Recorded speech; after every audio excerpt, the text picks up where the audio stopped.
Hey, what's going on, you guys? So, running 2 minutes late today. Apologies, of course.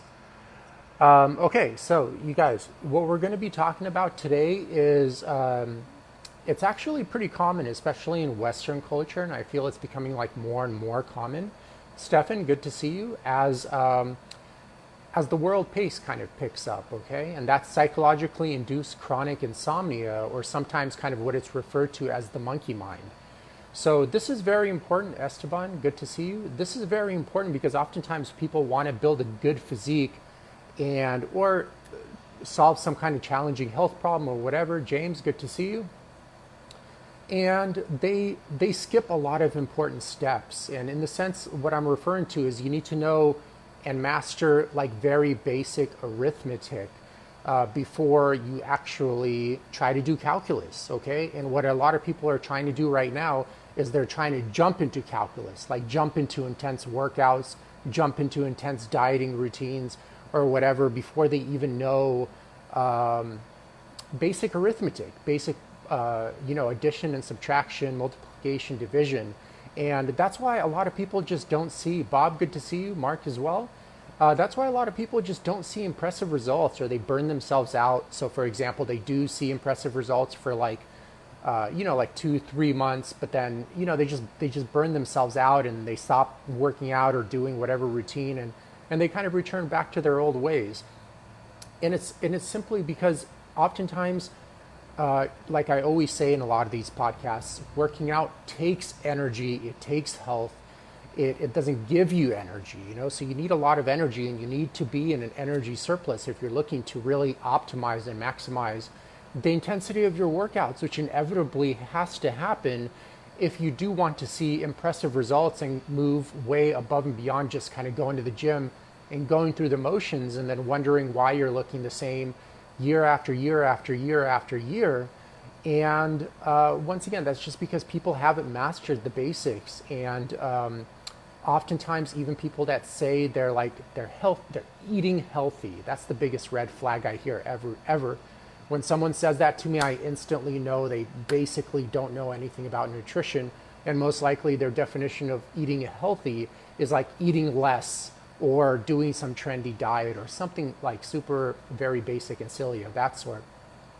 Matthew, good to see you. Bebo, I don't know if I pronounced your name correct. Good to see you. Chario, sorry, I'm terrible with names. Thanks for jumping in as well. Let me know if I pronounced it correctly. Bob, good to see you also. Thanks for always jumping in and being supportive here. So you got to master the basics first. And what I mean by that is, like, for example, like here's an HAQ I give to a lot of clients, okay? And it's tough for you guys to see. I still haven't mastered this whole entire screen share thing. But for example, the HAQ, it's a health assessment questionnaire that I give to a lot of my clients before they begin the actual workout routine, so you understand what's going on under the hood and if they're even healthy enough to work out. And you'll be surprised that most people are actually not even healthy enough to work out. And especially when I was giving corporate lectures, corporate health lectures, it's just very, very rare to find a healthy person in a corporate environment. Most, I would say 9 out of 10 easily, and that's an optimistic number, are just full of a lot of mental and physical pain. They're chronically exhausted. They're wearing a tremendous amount of masks to fit into that culture, which is tiring in and of itself.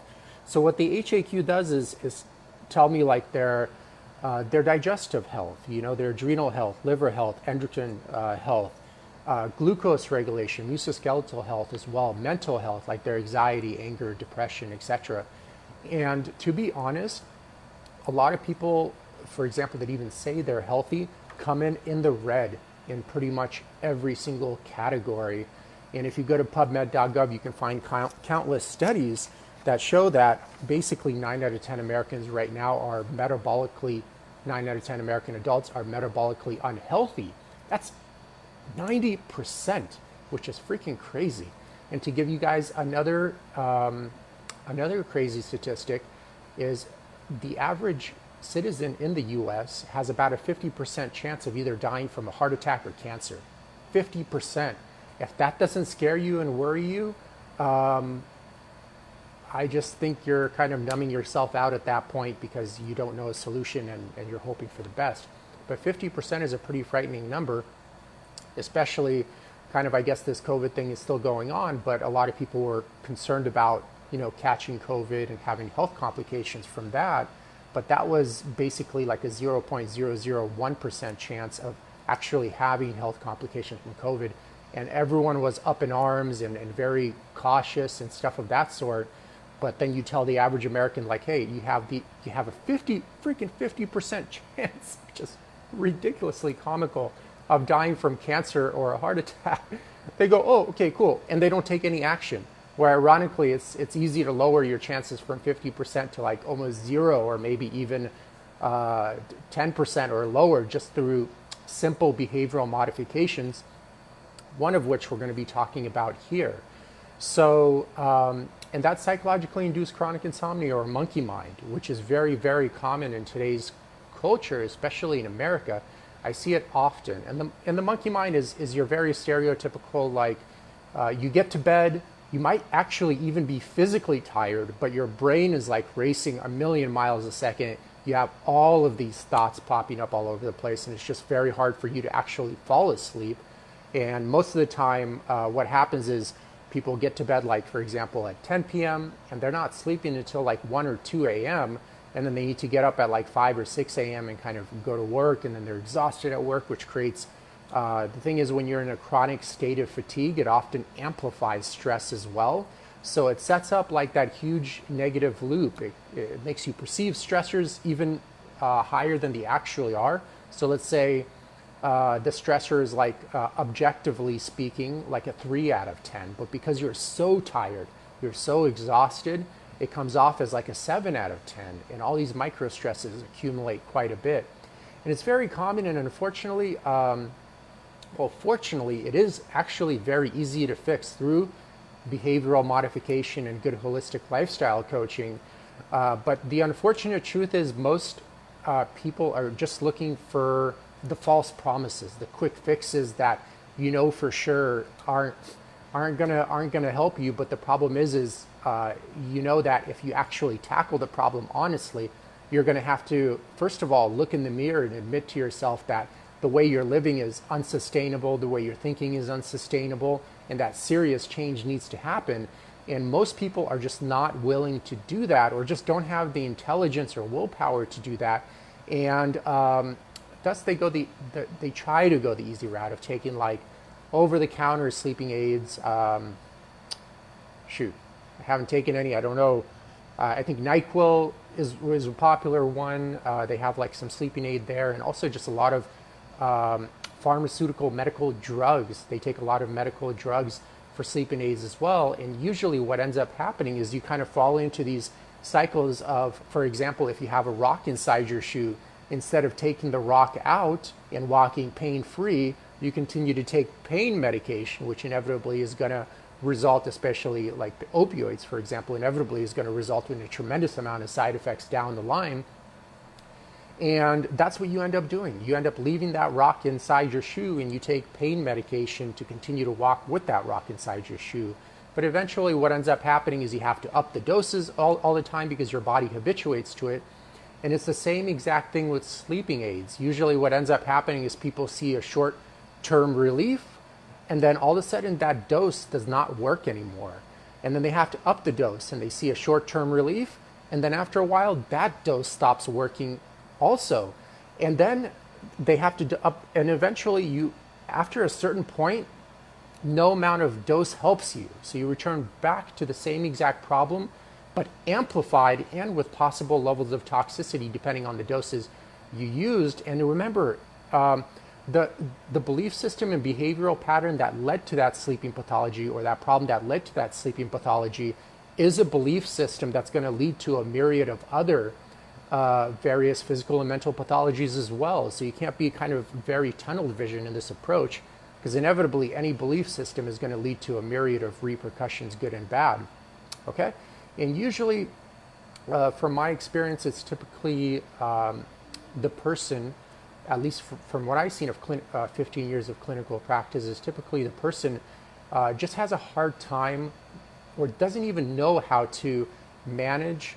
Swapnish, good to see you, man. I hope you're well. I don't know where you're living these days. You're moving around a lot, but hope you're well, and thank you for jumping in. Milton, good to see you as well. Connor, good to see you. Hope you're doing well also.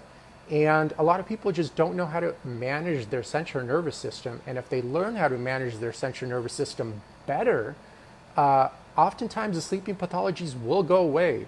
Is it an easy fix? It's not an easy fix, but it will provide you with actual real healing, unlike taking like a medical drug, which is basically selling the person, in my opinion, on false hope and never getting to the etiology or the root cause of why those sleeping pathologies are actually there. And we're going to dive into how to correct that behaviorally here, okay? So I have my notes here. We went over our HAQ. So pills, remember, medical drugs, they're oftentimes, it's kind of like, imagine I'm walking with you at a park and you get a rock stuck inside your shoe and it's like painful, you know, you're like limping, it's ruining your gait for sure. And I tell you, oh, just don't take the rock out, just leave that rock there. Just here are some painkiller medications and take them, you know, and you'll be fine. Like, you'll probably look at me like a complete retard, and you'll stop listening to me, even as a friend, moreover of a health professional, okay? But people constantly do this. If people wear a white coat, they all of a sudden just kind of turn a blind eye and become entranced by this kind of like authority figure and listen to oftentimes misleading advice that's really just honestly selling a person on false hope for the most part, and never getting to the etiology of why that problem occurred, et cetera, et cetera. And I see this all the time, and oftentimes it is a two-way road. The patient, a lot of times, doesn't want to take responsibility for living like a dumbass. And because they don't want to take responsibility for that, they're looking for a quick fix to continue to live like a dumbass, which is okay if they really want to do that. But the problem is, you just have to be okay with the consequences, you know. And like I mentioned, a belief system that led to one problem, which you take medication for, if that belief system isn't dealt with and those behavioral patterns aren't fixed, are going to lead to a myriad of other problems. And it's the same exact thing with high blood pressure, high cholesterol levels that are all over the place, okay? Low testosterone, erectile dysfunction issues, psychologically induced chronic insomnia, I mean, whatever, you name it. These are all symptoms. These are all ways your body cries for help. It's telling you something is wrong and you need to change something, okay? Oftentimes, the average person, like I showed you here, this is kind of, for the most part, the average American, and like I mentioned, 9 out of 10, as you can see, it's in the red in pretty much every single biological marker, okay? And 9 out of 10 Americans right now are metabolically unhealthy, and you have a 50% chance of dying from cancer and heart attack as an American, which is super crazy, okay? That is a very, very high percentage chance. So these are all your body's way of telling you, like, dude, enough is enough. You need to change your ways.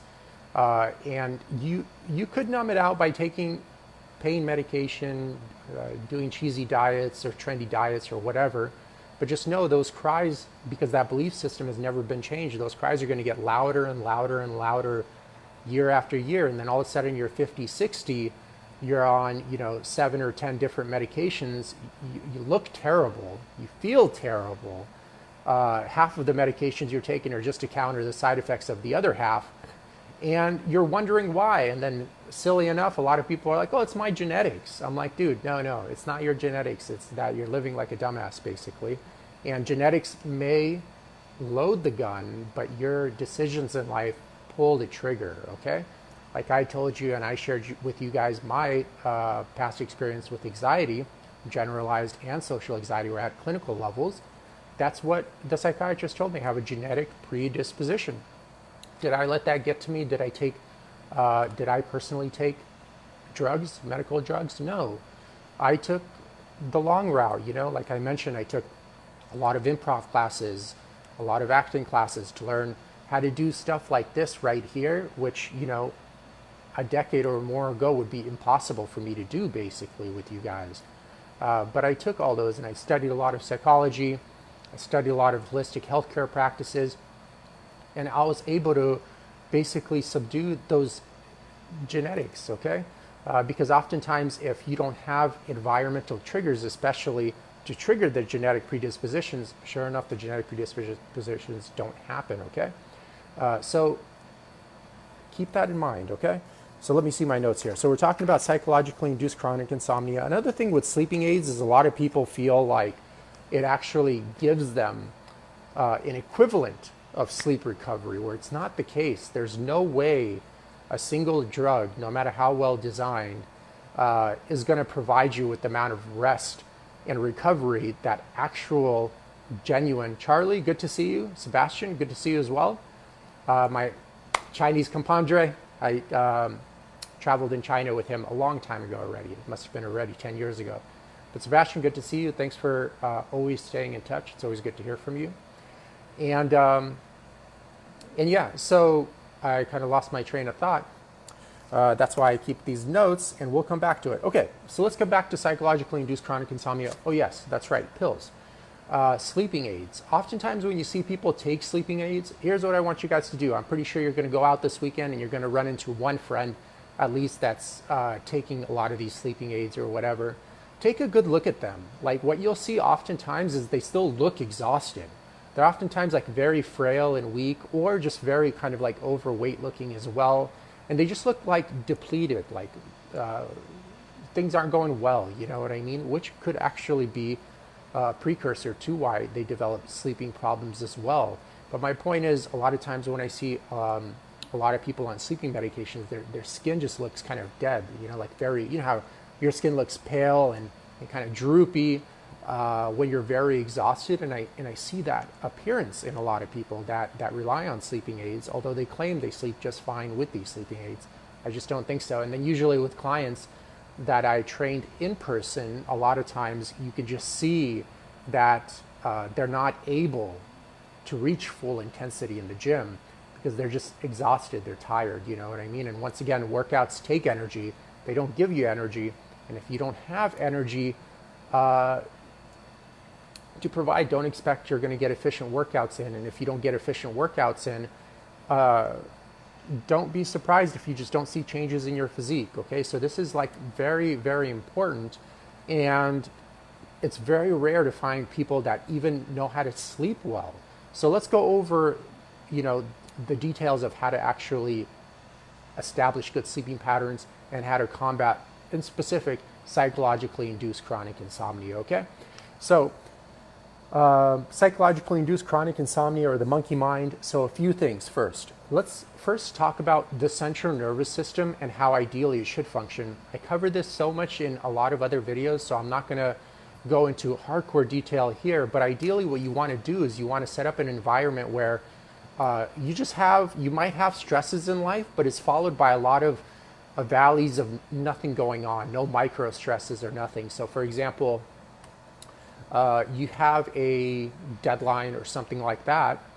Let's say on Monday, you finish it, and on Wednesday, and it might be kind of stressful, but then all of a sudden, like a month or two goes by where nothing really happens, no micro stresses. And this includes like no traffic, living in the city, you're full of micro stresses, like in LA, especially New York. New York is like the cortisol capital of the world. I'm sure still it was when I checked way back then, et cetera, et cetera. I mean, the ideal situation is kind of like, you know, you go hunter-gatherers, you go hunting, you kill the animal, and then all of a sudden a few months go by, you're just like hanging out in nature under the sun with your tribe. You're just kind of laying around, maybe attending to like your tools or whatever, your hunting spear, drinking fresh spring water, eating wild game, et cetera, and then nothing is happening in between. Then you go for another hunt, stuff of that sort. So that's kind of like the ideal way the central nervous system has evolved to function, to have minimal micro stresses throughout your day. So not to be this kind of like type A, I got to do this, I got to do that, I got to always stay busy. Oftentimes I see type A personalities, it's pretty common for them to have the monkey mind and thus have hindered sleep, psychologically induced chronic insomnia, et cetera, et cetera. So that is, just know how your central nervous system has spent about, give or take, you know, with the 28 plus human species that have come and gone, how it's ideally evolved to actually function. Julia, Stefan, good to see you.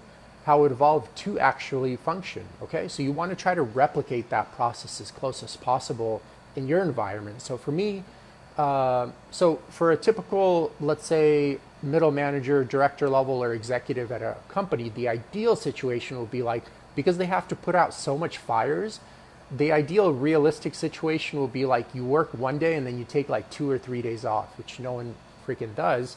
And Michael, good to see you, which no one does. And then they wonder why people just look so bad, look so overweight, and are just extremely tired and stuff like that. And they've normalized it. So in their mind, they're actually doing completely fine. But then when I walk in there, like I mentioned, I see scores like this. And I mentioned it on many different podcasts. When I finished my second book, I was given a lot of grocery store tours where I would teach people I would give a lot of grocery store tours where I would teach people about food production in the US and the agricultural industry. And one time, like, a guy came up to me, and I see this a lot in corporate offices as well. He came up to me and he's like, well, I've been eating this factory farm junk and this fast food and I feel completely fine, Meanwhile, the guy's like, I think he was in his late 30s at least, and he's like just very overweight, had like gyno, was complaining about knee pain and back pain as well, probably on 2 or 3 different pharmaceutical drugs. And for him, that was normal, but that's not normal. That's a life of pathology. And unfortunately, these days, that type of life of pathology has been completely normalized.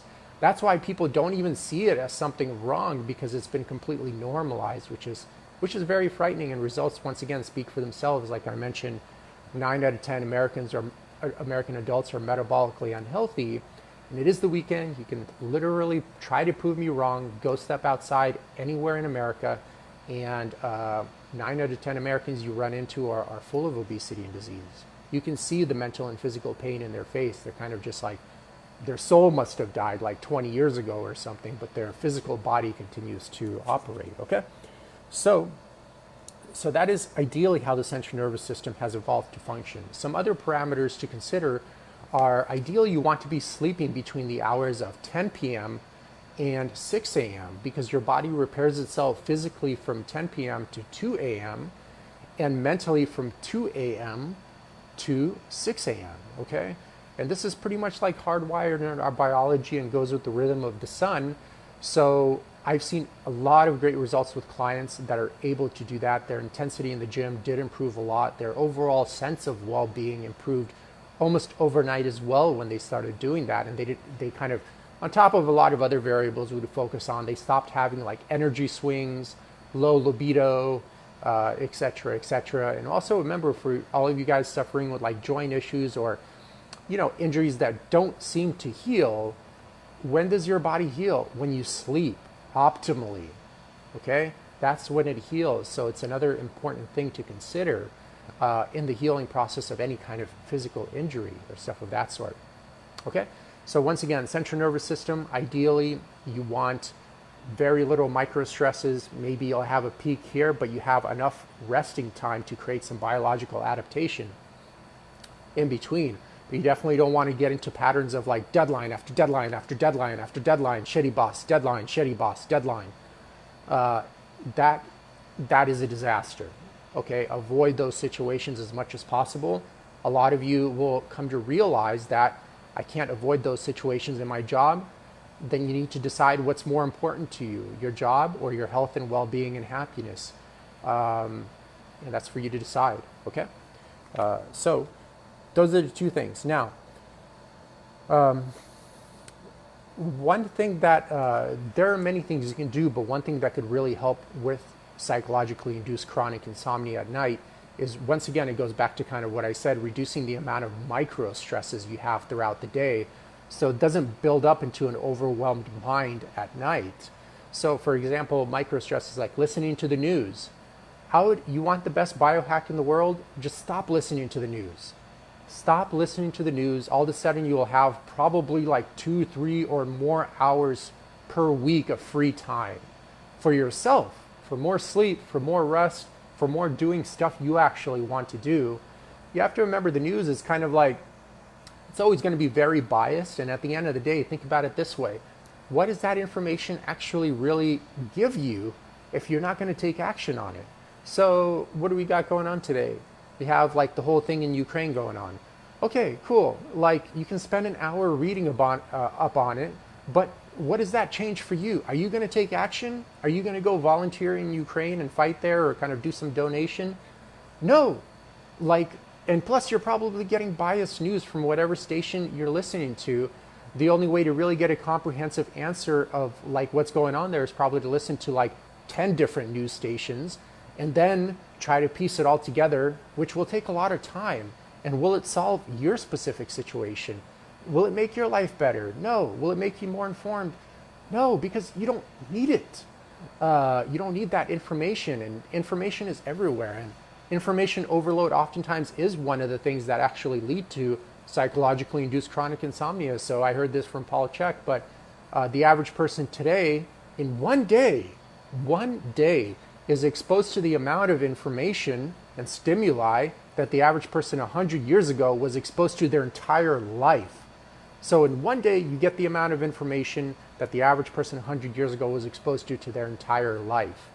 Okay, so talk about a tremendous amount of information going in. It takes a lot of energy to process that information, and you can get backed up with that. So the monkey mind, where you get a lot of racing thoughts, etc., and it will make it tough for you to sleep. So I would definitely just get rid of the news. I mean, literally, it's mostly negative, especially if you started like first thing in the morning listening to that shit, then that's going to set the precedent for your whole entire day. Is it going to get you more ripped? Is it going to get you in better health? Is it going to solve your sleeping? No? Then why are you listening to it? A lot of times, sometimes I see people listen to that stuff or get distracted with social media as a form of distraction. They use it as a form of escape from kind of like a life or a task that they don't want to be dealing with at the moment. And it provides them that quick like escape, such as an alcoholic would use alcohol to escape, or a drug addict will use drugs to escape a reality they don't want to be in, but they want to continue to live, but they just don't know a way out. So they need these temporary escapes to kind of buy them time. And, oftentimes it's kind of looked negatively on, a person that's alcoholic or drug addict, for example, or abusing medical drugs. But also, I see a lot of people abusing social media as a form of distraction too. And it's the same, they're using it as the same exact thing, which goes into my next point, social media as well. I mean, if you're following really good accounts that are really adding value, Demer, good to see you, Richard, Eddie, that are really adding value to your life, then hey, more power to you. Continue to listen to those. But a lot of people are following these like lame, like low IQ content, TikTok videos and stuff like that, simply to like numb themselves out most of the time. If you really question these people on why they're spending so much time on social media, and oftentimes I do keep detailed notes on where the time economics is allocated from with clients typically, and typically a person would spend about 8 to 10 hours a week on social media, a week. What has it done for you except waste that 10? You know what great physique you can build for 10 hours, or what kind of like amazing side business you can have, or how many books you can read? Like if you read basically like 20 pages a night, which takes, I don't know, like 30 minutes, you pretty much finish like 2 to 3 books a month.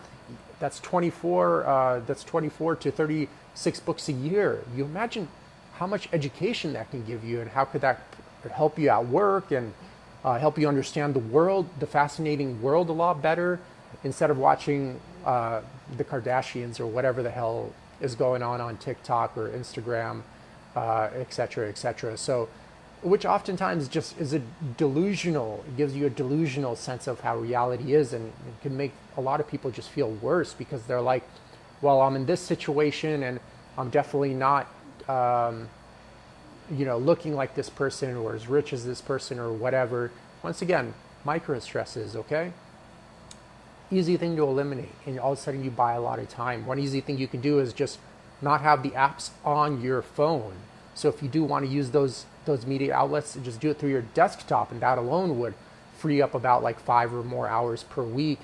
And all you really need is about 6 hours a week to build a good physique in the gym, 4 to 5 workouts, and you're set to go, okay? And there you go. Like what would help you more? Looking at these lame-o TikTok videos or having a great physique? What do you think? Okay, add A and B together. So there are so many more micro stresses. I only attend to emails at first thing in the morning. Not even first thing in the morning. It's after my workout, like at around 11:30 a.m. or so. And I just check them really quick. Boom, done. I don't check in anymore. I know sometimes it's not possible with certain jobs, but then I would still limit that. Maybe check it at 3 different times of the day as well, and stuff of that sort. I also personally have my phone, the ringer is never on, it never bings, okay? So you don't want to be kind of like a lab rat, and every time you hear a bing, you're like, ooh, I got to go for the pellet. You hear a bing, ooh, I got to go for the pellet. Okay, so more information. Once again, we talked about information overload, okay? So obviously, like another important thing is you want to maintain like a good nighttime ritual. This is huge, and you have to kind of see this as more of like a very procedural. And remember, it's not procedural unless it's done every single time. So you can't be switching it up all the time, because you want your nighttime ritual, you want your brain to start associating that with winding down and relaxing. So, you can go about doing this a million ways, but remember, you want to be asleep at 10 p.m. You want to already be sleeping at 10 p.m. That's where a lot of people get confused too. They are in bed at 10 p.m., but especially if you have psychologically induced chronic insomnia, which we're talking about here, you might not fall asleep until 11, 12, 1 a.m. Okay, so let's say the most ideal situation, you're falling asleep at 11 p.m. To you, that looks like really good. I'm doing so well. But look at it this way. If you're falling asleep at 11 p.m. and you're getting up at 6 a.m., you're losing 7 hours of physical repair time every single week. That's going to have a negative impact on building muscle. Thus, it's going to have a negative impact on increasing your base metabolism and the amount of calories you're going to be able to burn during the day, which is going to have a negative impact on how sustainable your diet is going to be. Obviously, the less muscle mass you have, depending on your goals, of course, but let's say you do want to be muscular and you want to have that aesthetic, X-framed physique, you're going to need all the sleep you can get, okay? And 8 hours is minimum, especially if you're under like a good training program. And if you're going to sleep, if you're in bed at 10 p.m. and you're actually falling asleep at 11 p.m., you're losing 7 hours of physical, you're basically losing 1 day of sleep every single week. Multiply that by 4 weeks in a month, multiply that by 12 months, it's quite a bit. And that's going to have an aging effect on your skin as well. You will age faster if you don't sleep well. You'll just look like very haggard and worn down. So there's that negative aspect too. And remember, your body does all the repairs when it's sleeping, okay? So it repairs itself physically from 10 p.m. to 2 a.m. and mentally from 2 a.m. to 6 a.m. So if you have some nagging injuries, like a shoulder injury, back injury, knee injury, whatever, of course, there's a lot of rehab you need to do, but if it's still lingering and it's taking forever to recover from, you have to ask yourself, like, how am I sleeping between 10 p.m. and 2 a.m.? If you're like mentally foggy, mentally slow at work, how am I sleeping between 2 a.m. and 6 a.m.? So just some questions to answer. And of course, you got to be honest with yourself. And if you bullshit yourself, only you will feel the repercussions of that. You won't get better. And I see a lot of people, they just bullshit themselves. They don't admit to how bad it is. You know what I mean? And for a lot of people, it is pretty bad. They just normalize it, unfortunately. So the nighttime routine is very important. So like, for example, especially if you have psychologically induced chronic insomnia, and it's tough for me to give any absolute answers because I would have to be talking to that specific person right in front of me and dealing with their situation. Let's say it's not too severe, and usually it takes you about like an hour or two to wind your mind down. So in that situation, what I would do is, like, for example, you want to probably have your last meal at like 5 or 6 p.m. So that way you're not stuffed too late at night. So your visceral tissue, your actual organs can have time to rest. Because if you eat way too late at night, those organs are kind of working to break that food down, and it could make you feel very sluggish the next day, okay? On top of that, it could make it tough for you to actually go to sleep, depending on the type of food you had. So I would probably, for example, cut it off at like 5 or 6 p.m. As your last meal. That way you give like a good, 4 or 5 hours to allow that body to break that food down as much as possible. And then you're probably in bed by 9 p.m. under an Edison light. So never any kind of like fluorescent lights, computer screens, your screen from your phone. And what I personally like to do is I either read a book or I listen to an audio book. A great audio book to help touch light on this subject that we're talking about. There are many of them on there. But why zebras don't get ulcers. And you can listen to, I don't know, like an hour. Just close your eyes and just listen to it, you know. What great information that would be. Why zebras don't get ulcers, about stress physiology basically, and how modern day environment creates oftentimes too many micro stresses, which puts a person in a constant heightened fight or flight state and causes like a myriad of health issues during that person's lifetime. And then that's it, you know. The chapter is done or whatever. You turn off the light at like 9:50 and you're ready, you're sleeping at 10. You're not getting to bed at 10 and falling asleep at 11 or 12, etc., etc. And the sequence has to happen in the same way. So it's not procedural unless it's done every time. So let's say you have the dinner at 5 p.m., you take a shower at like 8, you're, let's say, or 8:30, you're in bed by 9, and you're listening to the book or you're reading a book under a fluorescent light, and you're sleeping at 10. It happens like that every freaking day. You can go out on the weekends sometimes, but I find most people are so exhausted and they're running on so much adrenal fatigue. That whole entire, you hear it, oh, work hard, play hard. Well, next time someone says that to you, just take a good look at them. And they must always look exhausted and many, many years older than they actually are. If you work hard, you have to rest harder. So the ideal situation, like I mentioned on a typical, especially a typical corporate job, the ideal situation, which is never going to happen, unfortunately, is you work one day and then you take 2 days off to recoup from that one day. It's the same thing kind of with very intense nursing jobs like the emergency room and stuff of that sort. And it never happens. And this is why you see so many people, they like look exhausted and feel exhausted, and it leads to a bunch of health problems as well, and just a not aesthetically appealing physique. And their solution is like, I just need to work out harder. I'm like, no, man, you don't have the energy, you don't have the resources to work out. You don't have the resources to work out. You need energy to work out. So working out doesn't give you energy, it requires energy. So you can see where people are disconnected here. They're trying to do calculus, but they haven't even mastered basic arithmetic. They don't even know how to divide and subtract. And I'm like, dude, you can't go to calculus. You don't even know how to divide and subtract. First master those things, and then you can go to calculus and work out with high intensity under a pretty tough routine.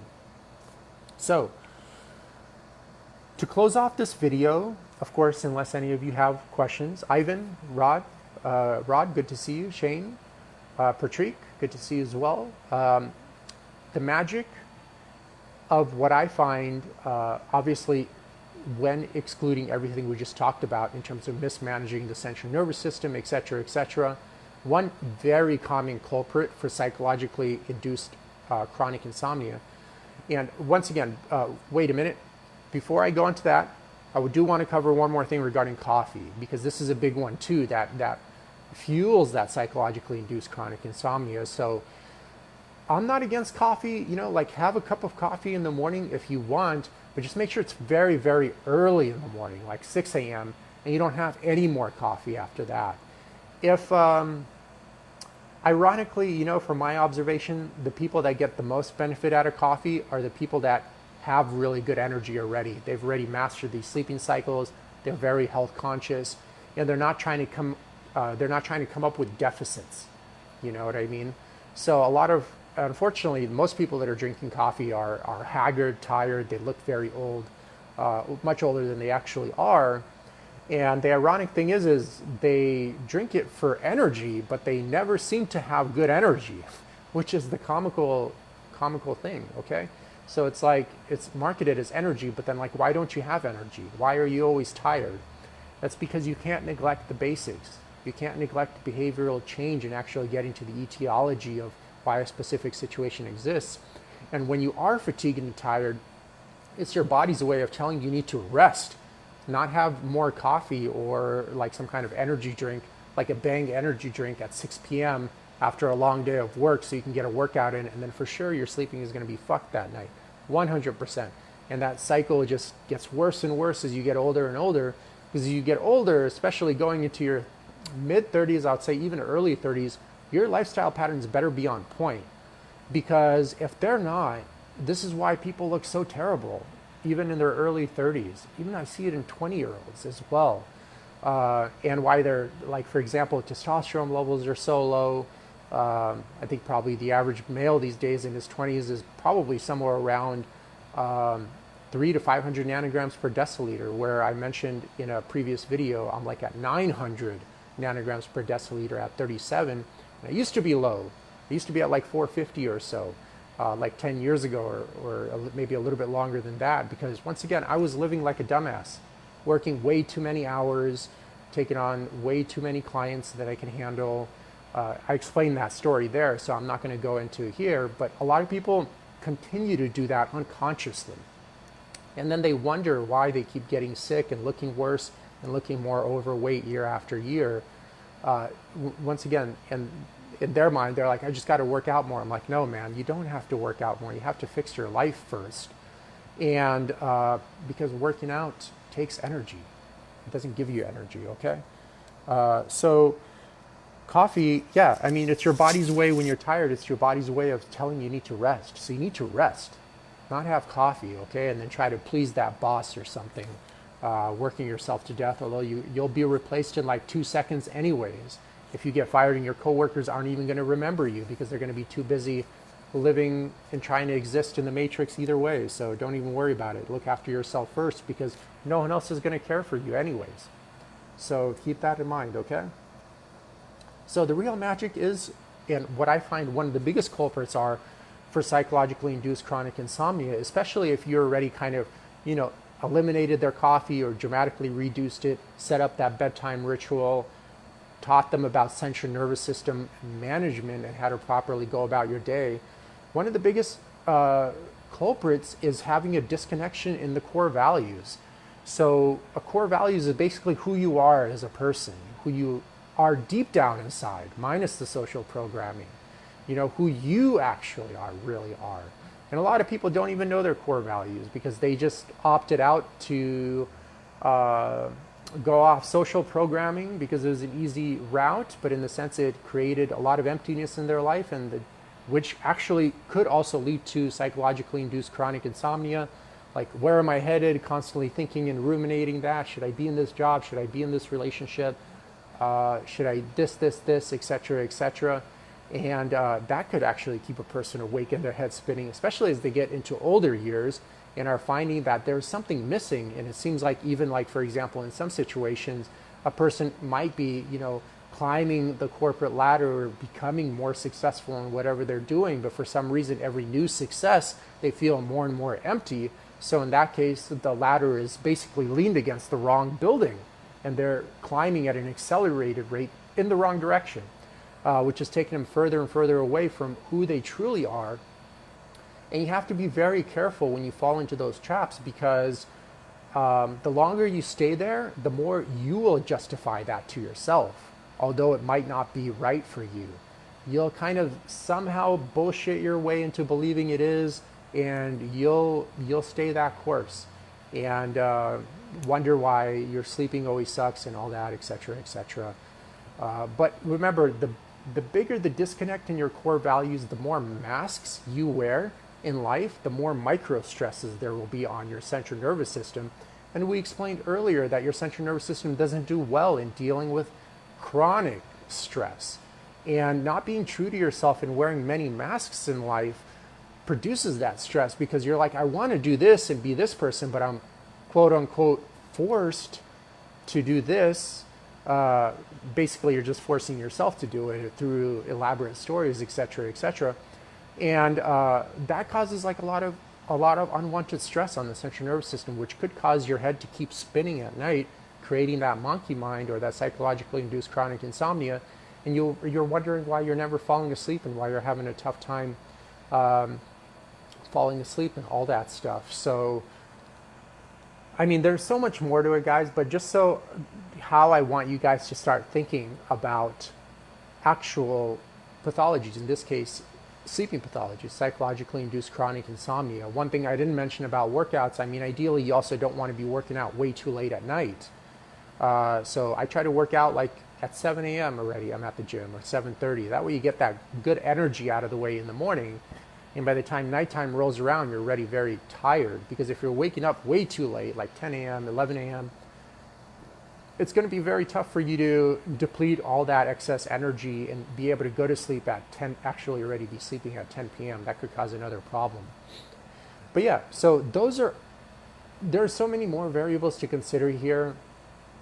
But that's the general idea of how to start looking at psychologically induced chronic insomnia and start coming up with real solutions of how to actually solve those problems, okay? So obviously there's a lot of other stuff that needs to happen, like cleaning up your gut health, et cetera, but that's the general idea. And I personally, you can do whatever you want. I personally will never take sleeping aids for sleeping problems because I just never see it working with people. Once again, it provides like a short-term relief, then they stop seeing results, they got to up the dose, then they stop seeing results after a while, then after a certain dose it just stops working, period, no matter how much you up the dose, and you're still fucked because you never addressed the problem that led to that problem to begin with. And most likely at that point, because that problem that led to that belief system, behavioral problem that led to that problem most likely is leading to a myriad of other problems. Now instead of one issue, you have like 10 issues you're dealing with. And good luck trying to solve it at that point, okay? So, something to think about, guys. They're not easy answers, but if you want real solutions, this is how you have to be thinking about health and wellness problems or aesthetic problems, et cetera, et cetera. It's not going to happen with these quick bullshit fixes, okay? All right, so I hope that was clear, and it's great seeing you guys. Tony, Jim, John, I felt like I wanted to say some other stuff, but I kind of like spaced out in terms of what else I wanted to include, which I'm pretty sure I'll think of the second I end this call. But that'll be the general idea. I feel like once you especially attended to all that other stuff that I mentioned in terms of sleeping schedule, not having too much coffee, working out earlier in the day, et cetera, managing of the central nervous system, and you're still having issues, there could be the most likely culprit I've seen over 15 years of clinical practice is there is that disconnect of core values. You know, the person wants to live and be a certain way, but they perceive that the world is too dangerous to express that. You know what I mean? So for example, the person wants to be an artist, but they feel like if they become an artist, the world isn't going to reward them, you know, isn't going to support them. Meaning no one's going to buy your art. Like maybe your art sucks, but maybe I don't have the business skills to actually sell the art or become popular, and the world's not going to reward me with financial success. So I don't feel safe pursuing that path because I might become homeless, and it's dangerous being homeless. I won't have food. Society will look down on me, although when society is full of mentally and physically sick people, like who cares what they think of you because their path isn't working anyways. Like I mentioned the stat here, 9 out of 10 American adults aren't even metabolically healthy and just walk outside literally anywhere in America, and 9 out of 10 people you run into are full of mental and physical pain. They're living a sad life of desperation and a lot of pain, okay? Most of the time in silence and denial. So who cares what they think of you? You know what I mean? Who cares what they think of you? So just do your own thing and just be clear about what you want and have confidence in yourself and stuff of that sort. Oftentimes, you know, when people try to pursue who they are, they're like afraid of, oh, you know, not living in the fabulous house or stuff of that sort until, you know, I figure out how to become an artist, for example. I don't want to live in this kind of simple apartment or stuff of that sort. Then you care about society's opinion about you way too much.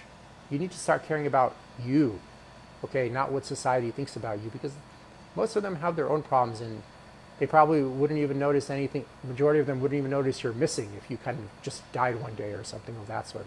It's sad, but it's true. And a lot of you guys, like for example, let's say you worked in a company for 10 years with people, and it's like you left and all of a sudden you stop talking to like 99% of them. They, like 2 days later, 5 days later, they don't even know you exist anymore because they're busy trying to keep up with the matrix, survive in that system, etc., stuff of that sort. So that's a good relief that, hey, be whatever the hell you want to be in life, because life is short at the end of the day, and stuff of that sort. And oftentimes what I see is a lot of people, like for example, like this person as this example, they want to be an artist, but they don't feel they're going to be supported by the world, in the sense that they're not going to be able to earn a living, and they think it's biologically unsafe then, because they'll end up homeless and in physical danger if you're living on the street. So they take like a safer route and become like a lawyer or something established, something mainstream, something with some prestigious title, some kind of consistent paycheck attached to it. But the only problem there is through neuroplasticity, eventually, they go that route for biological safety at the expense of mental happiness. Okay, cool. So the first year or two, it may be cool because of the prestige and maybe the pay, consistency. But in the back of your head, you're being fake to yourself. You know what I mean? You're being fake, and in the sense, over a long enough time frame, this will create a lot of micro stresses. Okay, you show up to work, for example, you got to do all these reports, but you really just want to be painting on the beach or whatever, and you're going to go disgruntled to the work, disgruntled to your coworkers, disgruntled to your boss eventually. And no amount of money will help overcome that. Like even pay raises, all they're going to do is just basically a sugar high at best. And then a few months later, after that sugar high wears off, and usually people just purchase stuff to kind of numb themselves out from existence they don't want anyways, instead of reinvesting that into like a passive income stream of some sort to get them out of that environment, they buy like a Mercedes or something like that, and keep that cycle going. And remember, the longer you stay there, the more you're going to justify to yourself that you do want that, when in fact you really don't want that. It just creates this kind of delusional trance stance of pathology that just reinforces itself at that point. But my point being is, so this person, went for the biological safety at the mental expense. But the problem is, if you're not happy and you're not taking care of your mental state, it will, in a way, have a negative impact on your physical health as well. Excess cortisol production through microstresses, which sets up a dysregulation of your HPA axis, which sets up a myriad of health issues and continues for chronic periods of time, which you typically will find in occupations because you're spending about 8 to 10 hours a day working in these jobs, 5 to 6 days a week, probably even longer if you count the commute, because you're thinking about the work on the way to work, you're thinking about the work on the way back.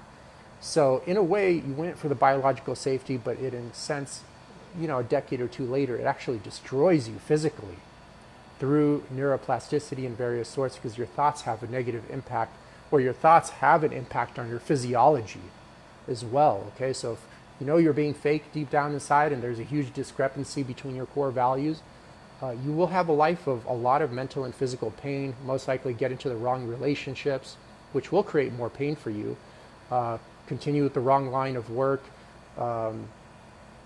etc., etc. Lisa, good to see you as always. Hope you're well. Nate, Vitor, hopefully I pronounced that right, let me know. Tony, Jim. And in a sense, you return back to ground zero. You went in that job for biological safety, but now you're 50 years old or something. You might be a director, but you're obese. You have this gyno going on. You're on 5 different medications to get you through the day. Where's the biological safety there? You're a physical mess. That's what you're trying to avoid to begin with. And you return exactly back to that cycle. So there's so much more to cover here, but it is the weekend, guys, and I want to kind of enjoy my weekend and go relax as well. As always, it's great to see every single one of you. Just remember, don't let the world change you, okay? Be you, and then health will be very, very easy from there. Okay, take care, guys. Bye.